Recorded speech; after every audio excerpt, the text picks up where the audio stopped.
Okay, it's not Monday, but an anime came out today, and I feel like I have to react. I wasn't initially going to make a video for this, and I might not continue it, but I'm gonna react initially to this anime because I have played the game for 2 long years and I need to get this off my chest. Okay, so Koitu producer, Evolve X Love has just started to air. Episode 1 has just come out. AKA it is Mr. Love, the Queen's Choice. And yes, I play a lot of otome games. I play a lot of girl dating simulators. That's just me. I have played Mr. Love for 2.5 years now. I only recently learned that this anime was coming out this season, so I didn't even hear that they were making the anime. I literally caught wind of this. There's a joke there. Very late on. So I'm gonna review this from I guess I would say manga stance, reader only kind of thing. In a sense, I'm gonna review this as a game player. So I have previous knowledge. So if you don't want things to be spoiled for this, don't probably watch my videos on this, even though there's like 4 people I air to, so it's probably not going to happen anyway. Initially, I wasn't going to watch this anime because they changed the names. So I think they're calling them Zen, Kira, Haku, and Simon. They're not the names, okay? The names are Victor, it's Gavin, it is Kiro, and it's Lucian. Well, I like to nickname Lucian Luciano, but it is Lucian, okay? When I started to watch this, I was like, I'm not going to have high hopes. Most games based on dating sims don't do well. They're not really good. The wave of nostalgia has hit me. And right from the get-go, when we see MC just waking up, and MC has a voice, so obviously, to this point, I am MC. In my game, in my world, I am the MC. This is me.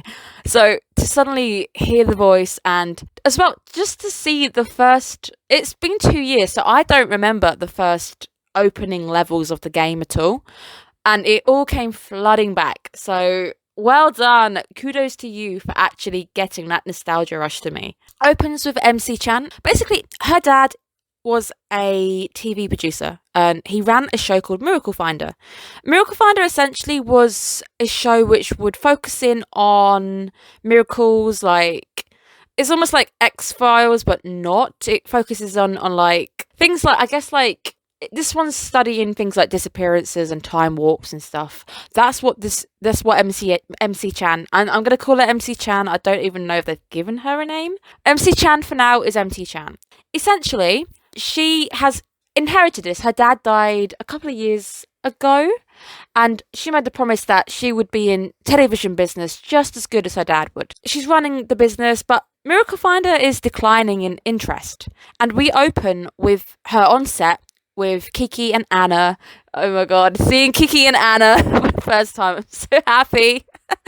You guys can't understand this. I know this anime is gonna get like it's gonna get a poor review from like boys and popular YouTubers. I don't care.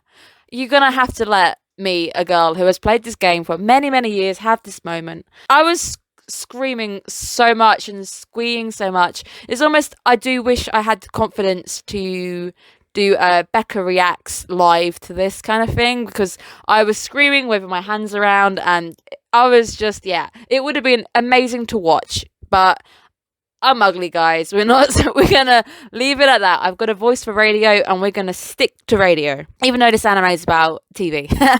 Right, so, and Anna turns around and they've basically pulled a YouTuber, and I've got the card for this girl. She's so annoying. I don't physically remember her name just yet. It will come to me.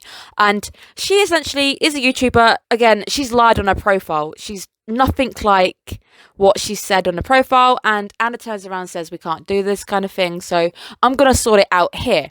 But then MC Chan turns around and says, I've actually got an interview this lunchtime with somebody who I think can help out the show. And that person turns out to be Lucian. Oh my god. Because by this point, I still wasn't expecting them to have their proper names. And when I saw the fact that she turns the email around and it said Lucian at the top, I flipped a table. I flipped my biscuits. I was like, oh my god, it's Lucian. You've kept the name. I'm so happy. I will say initially off the bat, the art style is a little bit different. It's anime style. They're not as pretty as the cards I've been collecting in game. Obviously, it's not going to be the case. They are still my boys. MC Chan runs off to go and meet Lucian. We get a flashback. And the flashback is of... So when MC Chan was a child, she did the typical, I want to be an isekai lady, and she runs into the road. But instead of being hit by a car, time stops all around her. She opens her eyes, and a young boy is holding her. So that is very important. Let's sticky note that to the top of our conversation for a moment. Loveland looks amazing. Just seeing all the places that I've been living in for like 2 years come on the big screen. It's weird. I never would have... I'm not complaining there's an anime, but at the same time, I would never have expected to ever see Loveland on TV kind of thing. She's on her way. She's in this bustling town. This is Loveland. Loveland isn't in our world. It's not Tokyo or anything. It is just Loveland. It's just it's like a modern day city. Essentially, it is modern day bar the Volva powers, which we will talk about later. Not quite yet. So she's running around and we've got big screens all around her and we get introduced to Kiro. Kiro is an idol.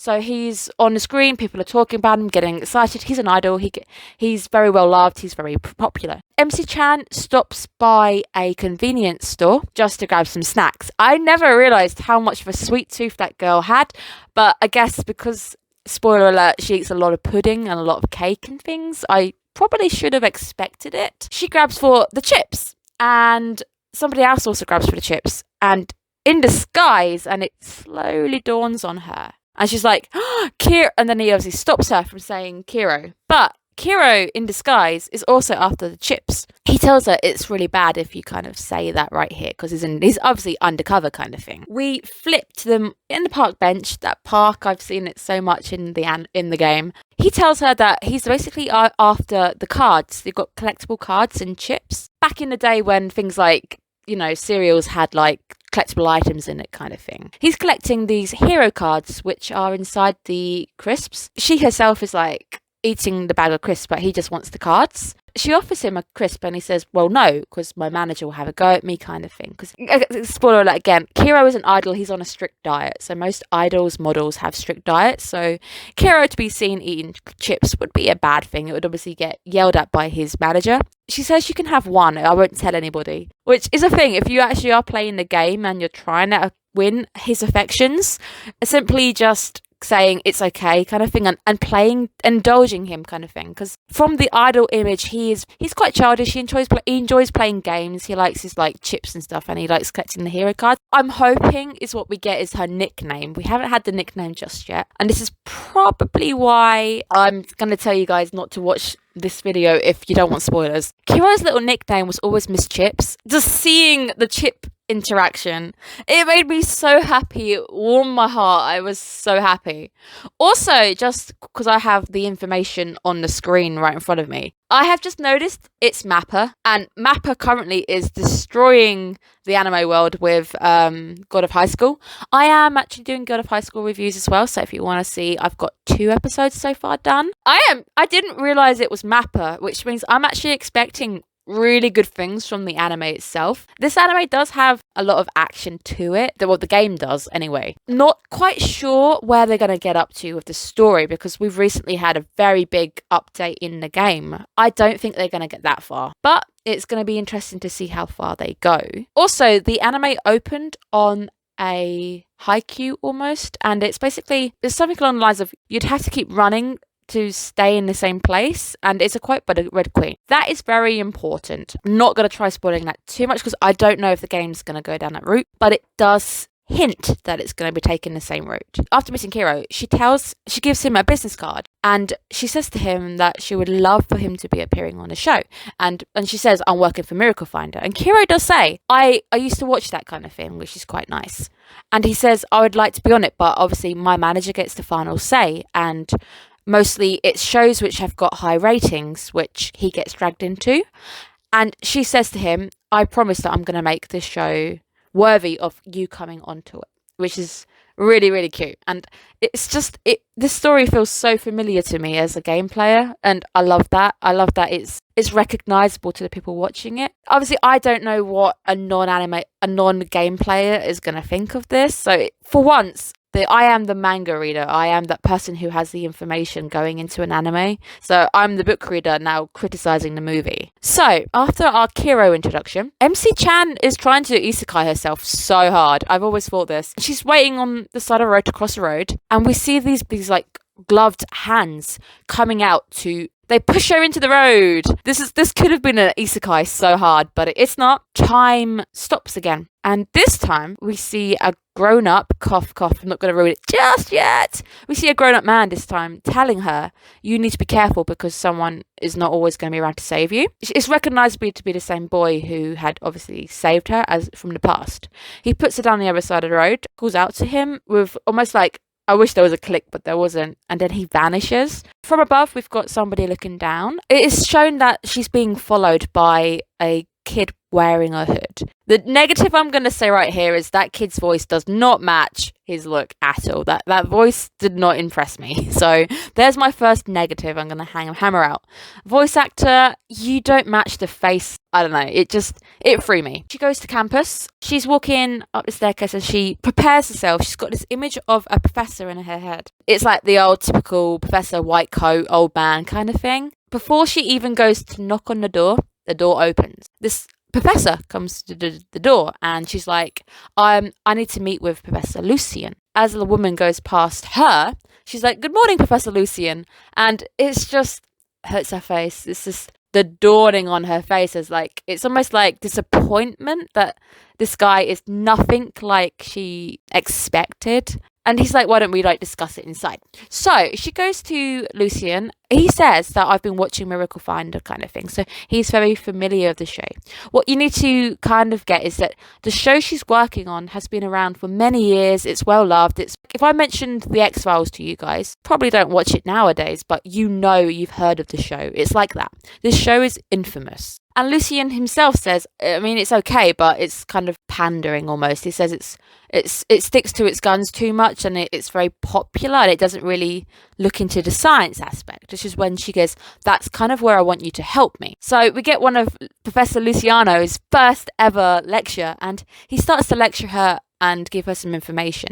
I'm pretty sure it's black hole technology he's going into, like the idea of multiple universes, which I think was his thing. It's physics. Because Lucian even says, I'm not a professor of physics, but I have read some papers. So he tries to give her some help. And she even says, she thanks him so much because Lucian's going to be the first visitor and our new revival guest on the show. I don't feel bad saying that because I know that I think they inferred that on the actual anime. So Lucian is going to be our first guest. He's the first person who kind of helps the MC out in sense. I don't remember that being in the correct order in the game, but it's been a couple of years, so I'm going to presume that it's near enough what I remember. Lucian thanks her, she thanks him, and as they're walking on the way out, I've completely missed something. The man who helps her in the traffic. Before that, and he picks her up, I'm guessing he expected her to freeze like everybody else. When this guy uses his powers, cough cough, evolver, everyone around her, the world, the truck, everything freezes. The rain freezes. We get this really nice shot of the rain freezing and stuff, and like these flowers, petals freeze. He asks Evolver, it's the one word he says, and she herself goes, like with a question mark, Evolver, and he says, oh, okay, never mind, if you don't know what it is, then forget about it kind of thing, pretend I didn't say. Back to Professor Luciano walking out on campus. She goes, Professor, have you ever heard of the word Evolver? Lucian freezes in his footsteps and he says that there is a school of thought amongst scientists that Evolver is the idea that people have evolved ahead of schedule, so you've evolved beyond where we are now. We're going to quickly have a nice little Becker's life lesson on evolution. So evolution takes thousands of years, and this conversation takes place in front of a fossil. These are things which have gone extinct. If you don't evolve, you will go extinct essentially. So Lucian does say this. He tries to talk it through. And he says that there's been a lot of people who have died in the pursuit of Evolver. Evolver is people who have powers, essentially. People who have developed ahead almost. They're almost like mutants, but not like in X-Men. You've got these people who have powers kind of thing. I'm probably describing this really poorly. I'm hoping the anime will hopefully do its job and hopefully clarify for people who aren't getting the picture with my poor description. So the first boy, the man, we'll call him man boy, he's the same person. His powers are to stop time. He's able to stop time. He grabbed MC-chan. He stops her from going to Isekai land. And we've seen a man flying, so we can presume that's Evolvers. Remember, MC-chan is hunting down people who are going missing. That's what he says to her, and he quotes the first quote initially, and MC's like, oh, is that Alice in Wonderland? And he's like, no, it's the Red Queen theory. That is going to become important. So again, sticky notes at the top of the page. And then MC is walking along looking out at a river. She's kind of getting a flashback, and then our boy who has been stalking her with the mismatched voice, this voice does not match,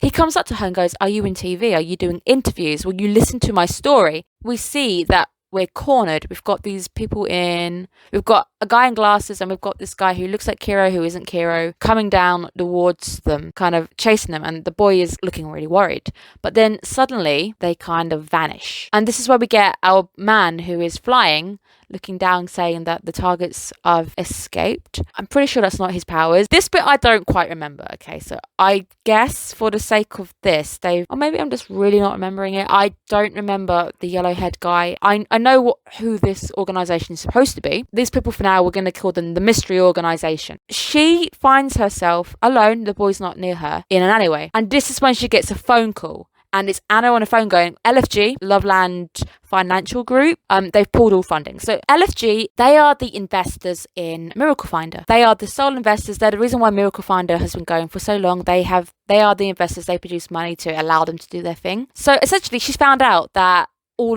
it's coming to a close. They are withdrawing all their financial support, and she is like, oh my god, why, kind of thing, and they've not given them any information. We now skip over to her at LFG's headquarters at the reception desk, and she's like, I'm here for Miracle Finder kind of thing, and I need to speak to the head of the CEO. They're withdrawing our funding. I need to know why. And she's like, well, that you're not going to get to see him. Like, it's the CEO's final decision. Who gets that? We see a load of people in the background start bowing. Goldman makes an appearance in this. I am so happy. And we hear that him talking that no one kind of sees like the CEO without having an interview. So Victor appears. Okay, yes. Victor is our man, the man who has saved our heroine from being isekai twice now. He comes in through the door and everybody is bowing to him, and then it clicks in MC Chan's head. She's like, it was you're the one who is pulling the funding. Can't quite remember the words, but he is angry that an idiot would come to the headquarters about making an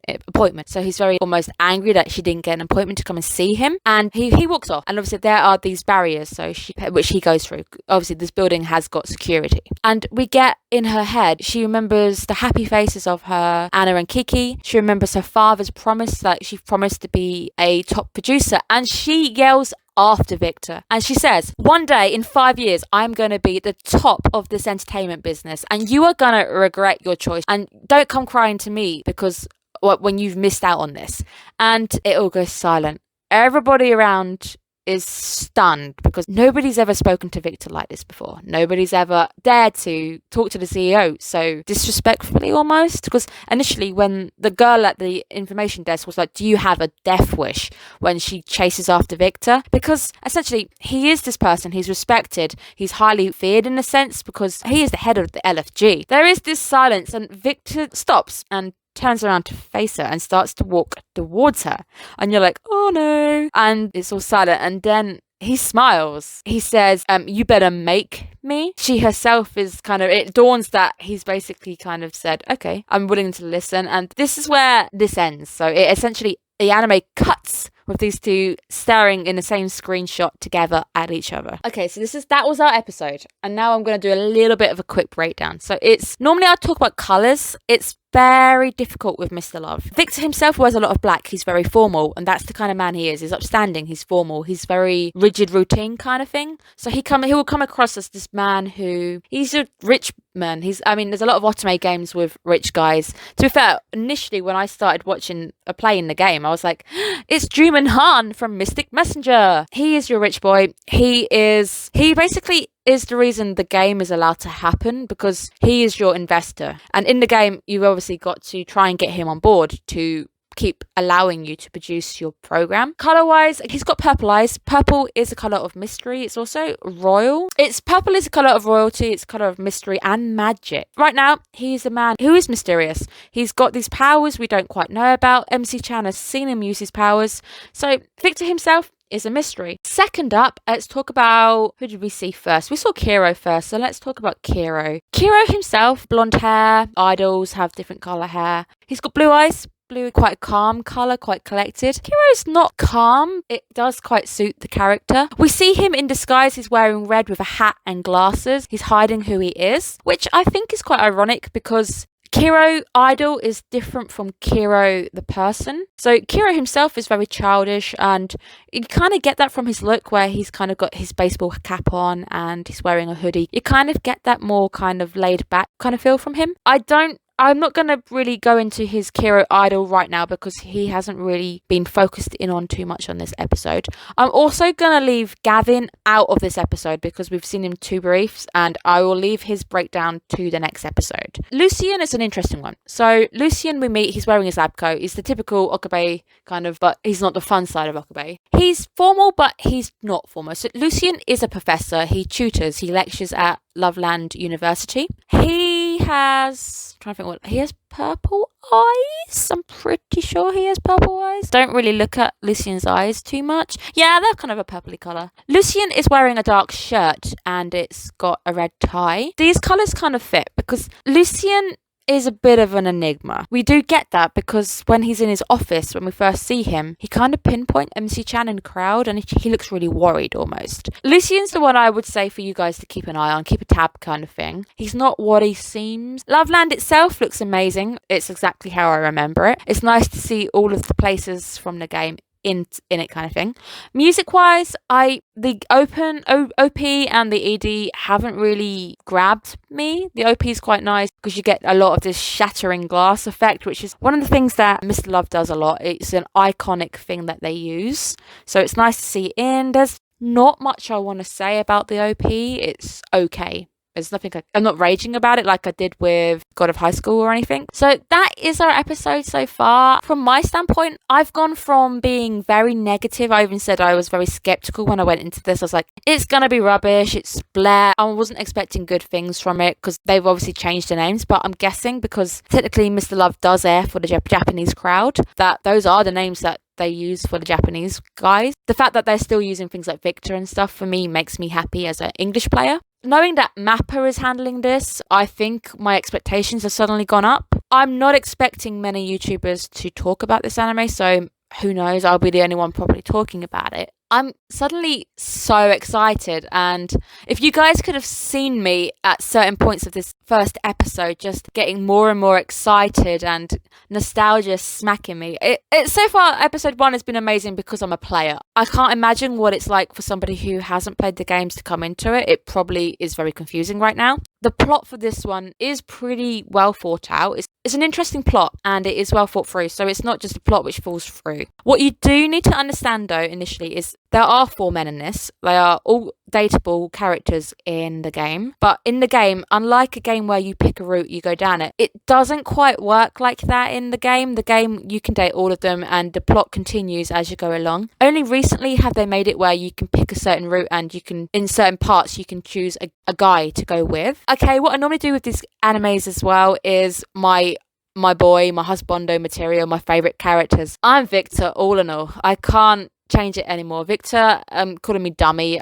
2 years of me chasing Victor is not going to change. Luciano, I like Luciano, but at the same time, Lucien versus Gavin for like top second spot. Kiro, I was never really a Kiro fan. It's so exciting to see him in it. So who knows? The anime might even change my opinion on the boys. If you guys want me to do the next anime episode, let me know down in the comments. I know not many people listen to my videos anyway, but if you are, it makes all the difference to me knowing that somebody is listening. We will see. If I do a second anime episode, fine, who knows. I'm going to keep watching this anime. I'm excited to see the story I know and love unfold. I want to see all the side characters. I want to see Goldman. I want to see like Anna. I want to see all these people that I know. I'm very excited, and bring it on. It's an anime. I seem to be watching not very many animes this season, so it's nice to have something else to watch as well. So thank you for listening. I hope you as well.